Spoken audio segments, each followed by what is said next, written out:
Well, welcome to the Speak with People podcast. My name is Jason Raitz, and I'm so excited you're joining us today. We believe that healthy communication is oxygen for our relationships and our leadership. So whether you communicate one-on-one, to a team, from a stage, or from behind a screen, your communication matters. Your communication is your leadership currency. And if used correctly, when we choose healthy communication, you'll become an effective, empathetic, and captivating communicator. So today, we have an incredible show planned. We have an incredible leader that we're going to interview.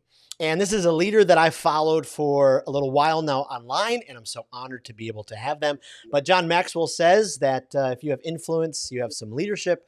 And so if you are a leader, you are going to get a lot out of this podcast episode. At some point of every leader's career, we have to figure out how important communication is, and especially how important effective communication is, because effective communication is an absolute must as a leader. When you lead a team, an organization, a board, your communication is absolutely vital to your success and your team's success. So how do you communicate effectively? Is it even possible to communicate to everyone we need to? Is it possible to keep everybody in the know?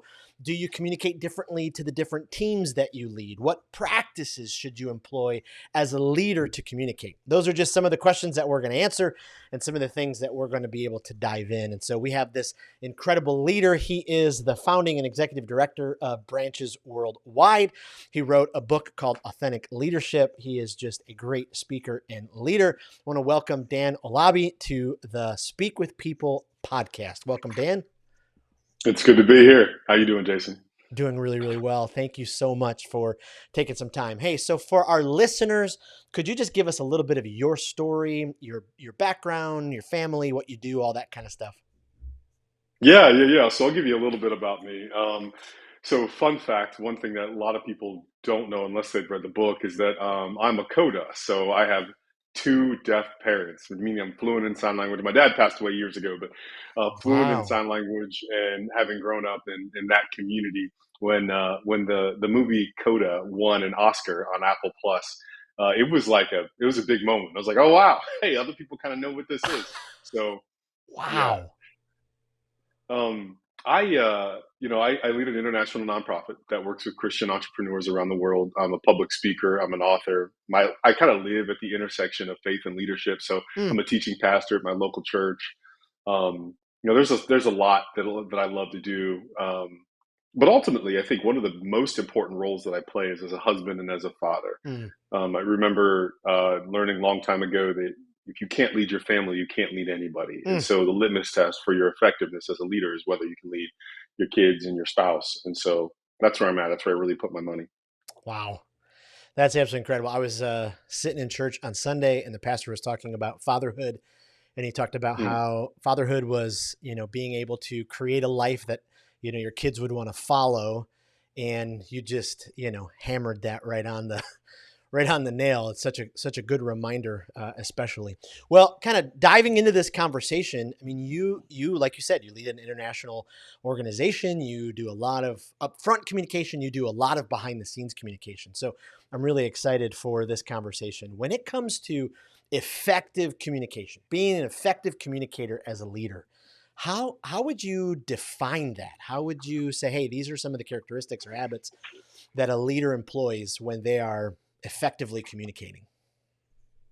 Yeah, that's a good question, Jason. I love the idea of this podcast because I think it really gets at the heart of one of the most important components of a leader. The most important thing that a leader can do is convey understanding. I Mm, think when people get it and they're like, I see, when their eyes are open, teachers talk about like the light bulb going on, or people yep. talk about being woke or the aha moment.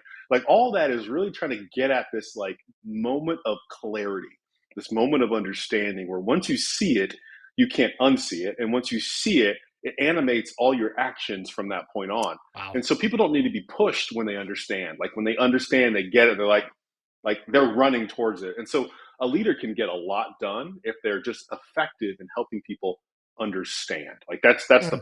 primary thing. What do so many leaders, we have the choice. At Speak with People, we like to say, your communication, you just hit on this as well. Your communication is your currency. And so as a leader, if you're going to inspire people, you're going to get them to go from point A to B, you're going to bring them along with you. You've got to communicate. And so every leader has that choice. You can communicate in healthy ways, or you can communicate in unhealthy ways. Why do you think so many leaders sometimes tend to fall in the unhealthy category with their communication? Like, do you have any thoughts around that? Yeah, I do. Yeah, yeah. No, that's a great question.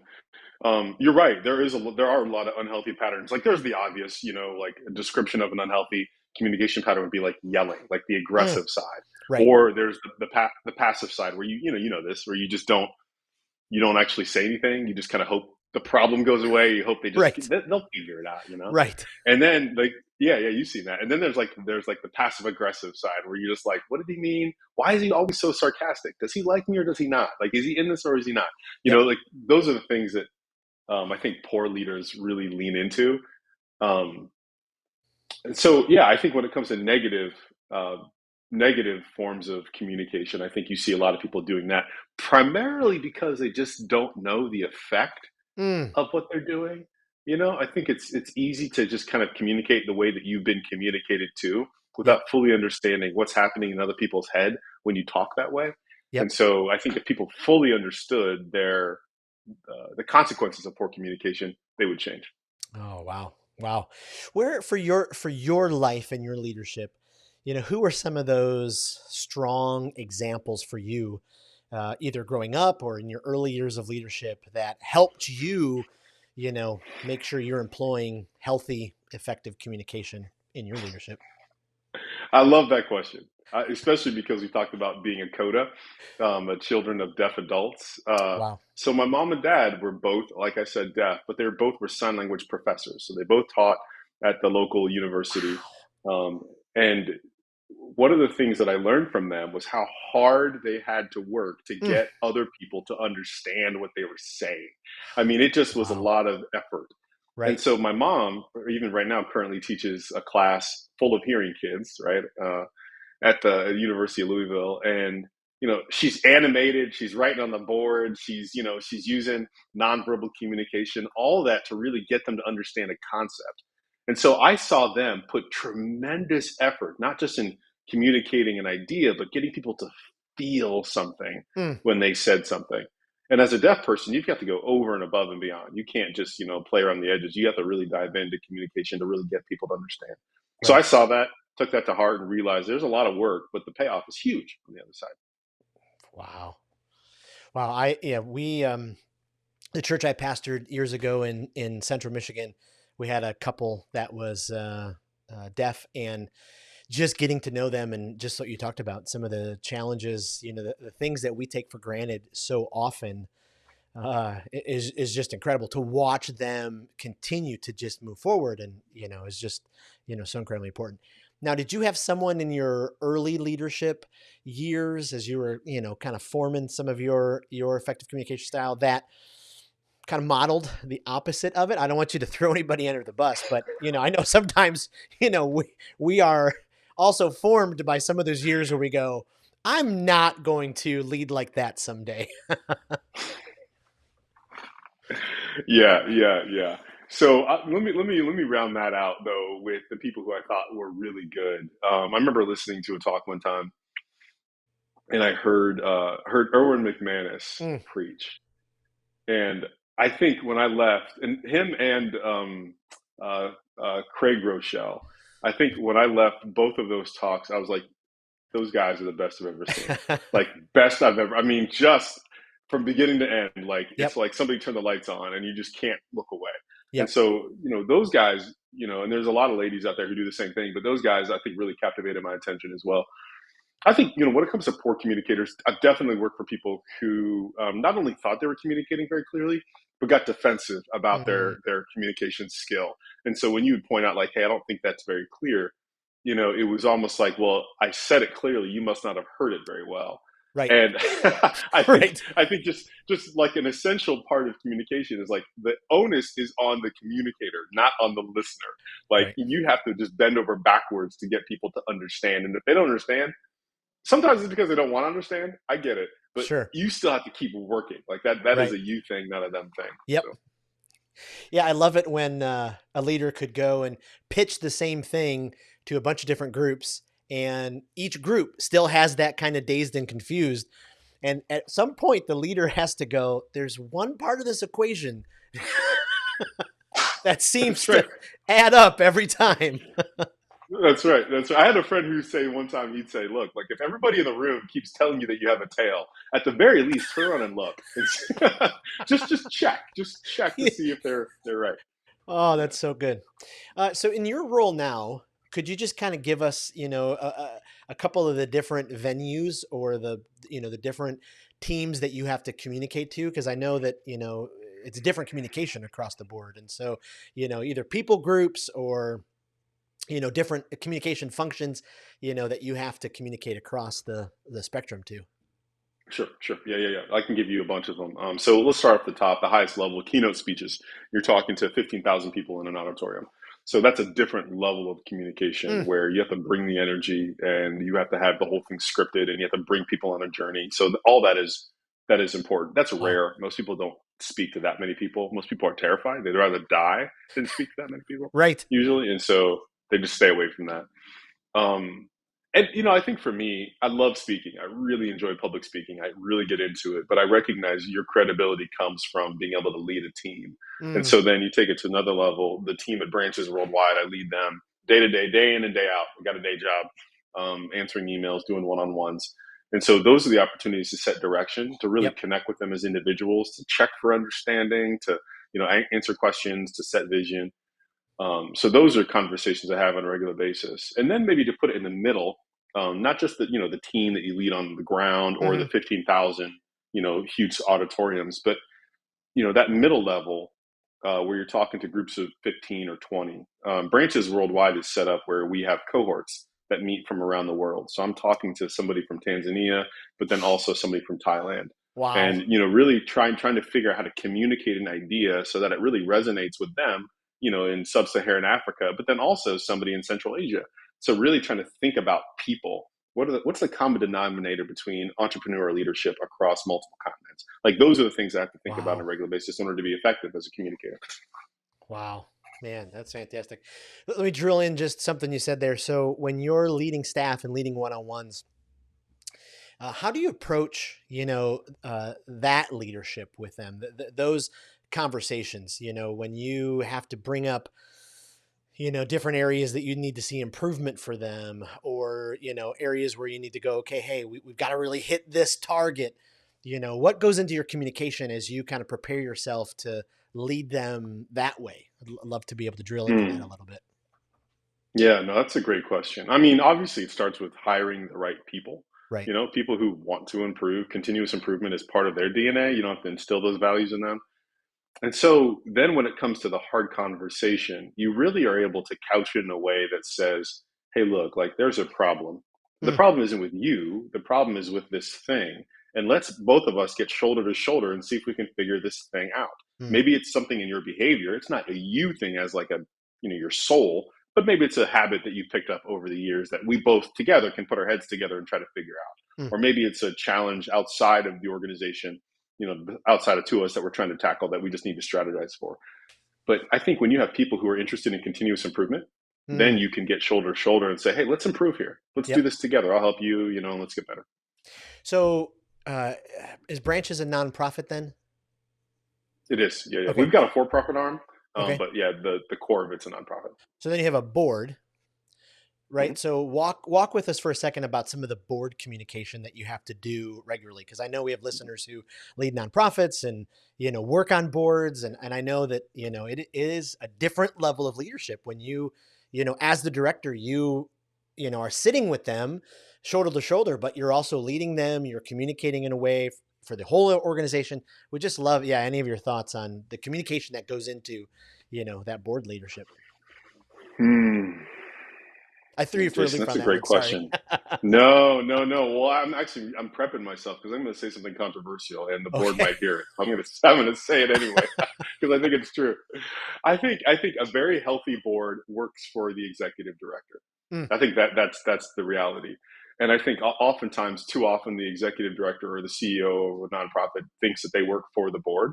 Mm. And technically they do. They can be fired. I can be fired, which is healthy and Yep. accountability is good. But I Absolutely. think the board is there to see you win. They Mm. really want to help. And so your job is to give them enough information to make a good decision to give you perspective. And so when you give regular reporting or you Wow. show them not just the positives, but also the negatives, and you trust that they have your best interest at heart, Yep. they're working for you. That's why they're there. They want to see you win. Then you're able to give them regular communication without feeling like they're looking over your shoulder or something like that. So I think it really starts with saying like, these guys are for me. Like they're here Yes. to like help me succeed. So I need to give them all the information. And that means regular reporting. That means talking transparency, coming to, for example, having reports a week in advance of the meeting so that they can Right. look it over and then show up to the meeting with questions as opposed to learning the content for the first time. Things like that. It's so fascinating, and sometimes it slips us because in leadership we're moving, we got so many things going on, but clear communication, whether it's good or bad, it really does breathe life into the organization, in the relationships. And so I sat on I led a nonprofit about 12 years ago, and 12 years ago my leadership probably wasn't where it was today, and I would have a hard time dispensing the bad news. And finally, a board member had to sit me down and say, hey, listen, good or bad, we need to know. And so, if more boards would be able to grab hold of that identity that you just talked about, we are in this together. We're for the director. Oh my goodness. I have the tendency to believe that most leaders are running on like a quarter tank, of their with their encouragement tanks. And so a lot of Mm, times leaders mm, go into board meetings or, lead team meetings or whatever it is, and they're already beat up.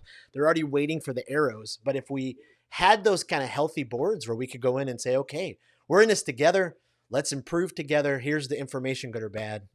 That's so yeah, powerful. I mean, that's just gold. So I no, agree. I That's well said. Well said. appreciate you going off a little bit there. That was that was good. Mm, yeah. So as you lead people in teams, it's gonna happen. Drama flares at times.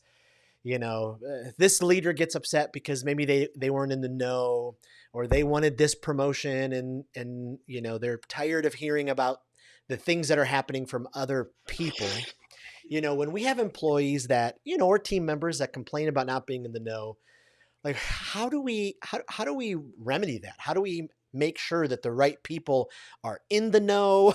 What are some ways that we can help make sure our teams are communicated with? And I know that goes right back to just being an effective leader, yeah, effective communicator as a leader. But yeah, would love some of your thoughts on that. Yeah, yeah. I think for me, and I'm really glad that you thought of this question because I think it really gets to the core of organizational leadership. I think Mm, organizational leadership really comes down to making sure that everybody kind of understands what the marching orders are, and there's no room for miscommunication. Because yeah, ultimately, what happens is when somebody doesn't understand something or they feel like they didn't get clear instruction, then that leaves room for a lack of accountability. We're like, "Well, I yep, didn't get it in the first place. How was I supposed to right, do it? How can you hold me accountable to something I didn't even know I was supposed to do in the first place?" And now you're right, like, as a leader, you're fighting with one arm because they're like, why didn't you make it clear to start with? right. So you're really hitting on something that's important. Obviously, there's three different things that you can think about. I mean, there's cascading communication, where if you're in a large organization, you have the CEO or the executive that sends out an email, and then his direct reports underneath that sort of craft their own email based on what that guy said or what that lady said, and then send it down to their team. So everyone's Yep. responsible for communicating the essence in a way that everybody understands. That's one way to do it. Another way is to do an all hands on meeting where you just kind of say everything to everybody at one time. And you say, hey, this is what the organization is Mm, doing next. Any questions? Kind of like a town hall. yep. Another one is doing regular videos, where you send out, regular updates and letting people know, hey, here are the changes that we're making. Right. Email me if you have any questions. So there's a lot of different ways that you can do it. I think you said it earlier, Jason. Though the key is, I don't know if you meant to alliterate this way, but I'll give you credit for it. Okay. The key is clear, consistent communication. Mm, I mean, the clarity part is really important. Like John Maxwell says it over and over again. He's like, look, at the very least, the most essential thing is be clear. yep. Don't be like, don't be cute, don't be Right. clever. Right. Just say it. Like be Right. clear. We are running into a fiscal cliff.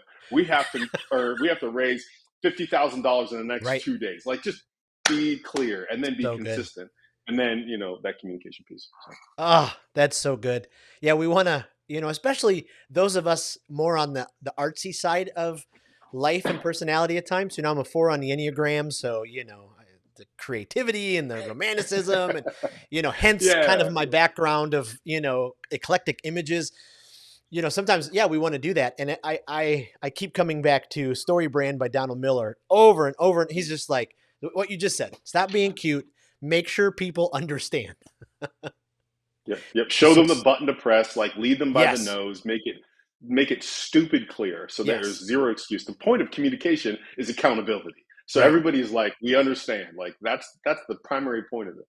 That's so good. So as we're leading our teams, there are going to be moments where some drama and conflict, do pop up. As a team leader, how do you deal with that when it happens? Typically the person I found who's, kind of spearheading the drama, maybe they're starting to say things around the office like, well, I didn't know about this and I can't believe this, and those kind of things. So take us through what you do, when those kind of situations happen when it comes to, communicating with them. Yeah, yeah.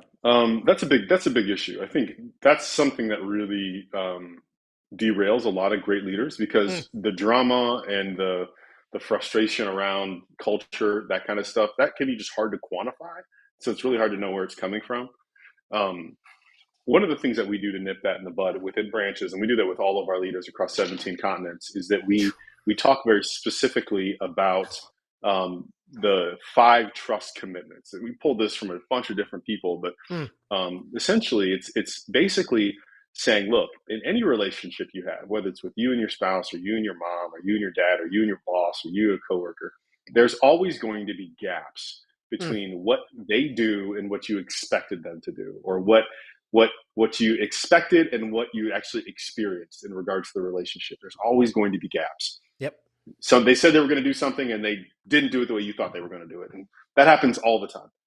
But the reality is, we get to choose what we put in that gap. And oftentimes, people will have the option between either choosing trust.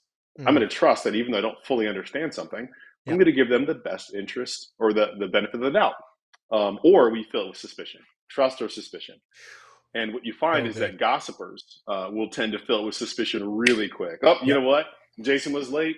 I don't know why he was late, but I'm assuming because he doesn't like us. He Right. doesn't value our company. He's looking for another job. He's probably cheating on me. He's Yep. all of this stuff when you don't actually know the truth, but you fill that gap with suspicion, and that Yep. leads to all kinds of other problems. So we've laid out 5 very clear rules for organization, Mm, and we say, look, like here are the 5 trust commitments. Like for example, here's number one. I say this like literally every week, and so I have it memorized. But number one is, when there's a gap between what I expected from you and what I'm actually experiencing from you, I will fill that gap with trust. wow. Like, so you Wow. don't have to worry that, like, if something happens and, uh, maybe I'm upset or something, like, you have to worry that I'm mad at you. Like, I'm going to fill that gap with trust. I'm going to assume the best about you. And then one of the other rules is, if there's a gap, I'm actually going to go directly to you about it and say, hey, Jason, you showed up late. I'm not mad at you, not frustrated. I just want to know there's a gap here, and I'm actually coming to you and asking you what happened. And so we use that to, like, Wow. to nip it in the bud. Yeah. Oh, that's absolutely incredible. Because so many leaders I know have been have been a part of organizations where that gap just grows and grows and grows and grows, and then the frustration. Yep. And if we just did Yep. that, as easy or hard as it is at times, would be absolutely Right. incredible. Uh, Yep. And then what happens? You're 100% right. Then what happens is that people get fired or people mhm. quit and walk away, and Yep. people are like, "What happened?" Well, it's because Right. for years people have been filling the gap with suspicion, and no one Right. said Never anything saw it about it. coming. Well, right. It doesn't take much emotional intelligence to be able to feel when that relationship Mm, starts to get off and off and off. Yeah. So that's right. that That's right. that speaks to, there's got to be a good amount of authenticity in a leader to be able to have, that Mm. type of conversation. How important, is it to our communicate? How important is authenticity, transparency, vulnerability to our communication as leaders? No, man, it is critical. It's amazing how human beings, just as like animals, can sense like when someone else is being inauthentic. Like we can smell it. You know what Yep. I mean? And so Craig Rochelle says this. Well, he might have pulled this from somewhere else, but he said that people will always follow a leader who is more real than a Mm. leader who is always right, right? So people will always follow a leader who's always real than one who's always right. And I feel like when leaders lean into that realness, like, hey, I'm just being as honest as I possibly can be. Not necessarily, over communicating or saying things that are unnecessary, but just talking in a way that's truthful and helpful and necessary for the moment. When Yep. a leader can do that, people just grab on. That's like refreshing. That's like, yes. Honestly, and I think this is not a political statement, but I think one of the reasons why people are gravitating towards Donald Trump is because no one in the world can ever say this guy is not telling you exactly what he thinks. Like it is, everything that comes out of his mouth is like, yes, he Yep. believes that 100%. Yep. Like, and Yep. so that authenticity, whether you believe his politics or not, like Yep. people are like, I'm getting what I'm getting, Right. So Right. He does not leave you for, with any questions. Dave Chappelle says Donald Trump is a honest liar because you're like, that's got to be a lie. But no, he's just being, this is just his honest self. yeah, he's saying exactly what he believes to be true, and I Yep. think some people find that refreshing. Obviously, some people find that repulsing. Just whatever. But the authenticity piece, I mean, that's there, and that just naturally for some people just really like that. That's the hook. Like I don't have to worry about this guy thinking something that he's not saying. Oh yeah, absolutely. Could you just as a little plug before we finish up this interview, could you just tell us a little bit about your book, Oh, Authentic? you have the book right there. Look I at you! do. I Wow, do. Look at wow. that. 10 points. 10 points for you. 10 points for you. Thank you I very like much. that. No, once I saw it on your website, I was like, I have to get this, to get ready for this interview. I'd been reading through it. And I mean, I just, even the tagline grabs you: how to lead with nothing to hide, nothing to prove, nothing to lose. I mean, that authenticity. I mean, leaders are just, people are just hungry for that. Yeah, yeah. No, I'm glad that you said that. I think the book was a labor of love. I really enjoyed it. It came from my own personal experience of being inauthentic, and then having been a pastor for so long, and seeing so many people in my room, in my office, come to me and say things to me that they would never tell anyone else. They'd never tell their spouse. They'd never tell their parents. They'd never tell anybody. And most of the time, they were just ridiculously insecure, Yeah. constantly with something to hide, something to prove, and something to lose. And so what I found, especially with business leaders, I found that over and over. Every room they walk into, people think they're 10 feet tall and bulletproof, and they have to act that way Mm. again and again and again. It was sabotaging their ability to actually lead with energy and effectiveness. And so I wrote the book, starting with my own experience, but also doing a ton of research and then writing specifically for people who are in a leadership position that don't see insecurity coming. They just almost don't think it should Wow. happen to them. And when it does, they're like, what's wrong with me? And Yep. well, it happens to everyone and you've got to Right. handle it. So the book teaches you how to do it. Oh, it's fantastic. And the insecurity thing. I mean, so many people think, well, that leader is not insecure. No, actually, that they're dealing with it. It's their shadow mission, and Shadow mission. I love that. I love that. That's a great concept. I preached on that one time. That is so yep, good. I yep. love that. I learned it from John Ortberg, so obviously Yep. I'm just a learner. But oh man, when You you got a when you good can book. start to Yeah. identify those shadow missions, and you're like, okay, that's me. This is where I need health. This is where I need authenticity. So powerful. Well, You got it. Dan, this has You got it. been incredible. I mean, thank you so much for pouring out, giving us some wisdom. Before I let you go, just a couple of rapid fire questions. People can kind of keep getting to know you. But is there a podcast right now that you either really much enjoy, either it's helping you grow as a leader, or it's just fun for you to listen to? Yeah, yeah. So the one that I listen to probably more often than not is called Presidential. Hmm. It's one that it's actually I think they stopped producing new episodes or they do it every periodically or whatever. But it's basically a deep dive into every president in the United States. I was a history major a couple different Oh, times, and I love it because they give you just like, hey, here's what Chester Arthur was thinking, and I'm like, wow, yeah, like give me more of wow, that. So again, that's a nerdy thing. yeah. Nothing to do with a little bit to do with leadership for sure, but nothing to do with my ministry and the work I'm doing right now. So Absolutely. You've traveled the world. What's been the favorite country so far that you visited? yeah, a favorite country. There's a lot of beautiful places Thailand, Tanzania. I was in Kenya a couple weeks ago, heading to Zimbabwe in about a week and a half. So Wow. a lot of really beautiful places. The place I loved the most, though, was Costa Rica, specifically last September. I took my family there, and my girls had never been out of the country before. Hmm. And so we're not, we don't do soft landings, we do hard landings. So like, we're going to rent a car in Costa Rica, or we're going to drive, we're going to go buy food at the grocery store. I mean, so we're just going to kind of Wow. live life as Costa Ricans. Yeah. And my girls, having them experience that, they're 10 and 7, having experiencing that authentic experience outside the country was good for me. So I'd say Costa Rica. That's amazing. Well, again, Dan, thank you so much for being a part of the Speak with People podcast today. Before I let you go, could you just tell us, where we could find you online, where we could look you up that way? Yeah, absolutely. So you can go to branchesworldwide.org. There's a lot of information about the work that we do with entrepreneurs around the world. You can also find on that page, there's information about me and speaking and things like that. You can go to Amazon.com. My book is on there. There's also another workbook that I recently just came out with. And so the workbook is available on Amazon as well. So those are the easy places. And then if you go to Facebook, I've got a large following there. If you go to Instagram or go to LinkedIn, you can find me, Dan Owolabi. Owolabi. Perfect. Well, thank you, Dan, for being a part, and we will link all the things that we talked about in the show notes, and so people have all of that available. So thank you again. Really appreciate your time. And thank you, listeners, for being a part of the Speak with People podcast. Just before I let you go, if you are wanting to be a more effective, empathetic, and captivating speaker, but you don't know where to start, you don't get in front of people all that often, but you want to be ready for when you do, Speak with People has written the public speaking pathway. It will help you with whatever place of the journey you are on, become a more effective, empathetic, captivating communicator. Just head to speakwithpeople.com/pathway.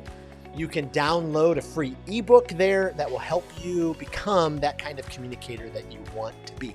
And thank you so much for being a part of this podcast community. Don't forget, we have a Facebook group. Just search the Speak with People community on Facebook. And every day we're putting in different resources and videos and podcasts to help you grow as a communicator so you can change your world with your words. Again, this podcast exists because we really do believe our words matter. We believe healthy communication is oxygen for our relationships and our leadership. So whether you communicate one-on-one, to a team, from a stage, or from behind the screen, we hope that our time today encourages you to choose to communicate in healthy ways. We know that you will change your world for the better as you do. Thank you again for joining us, and we'll see you next week on the Speak with People podcast.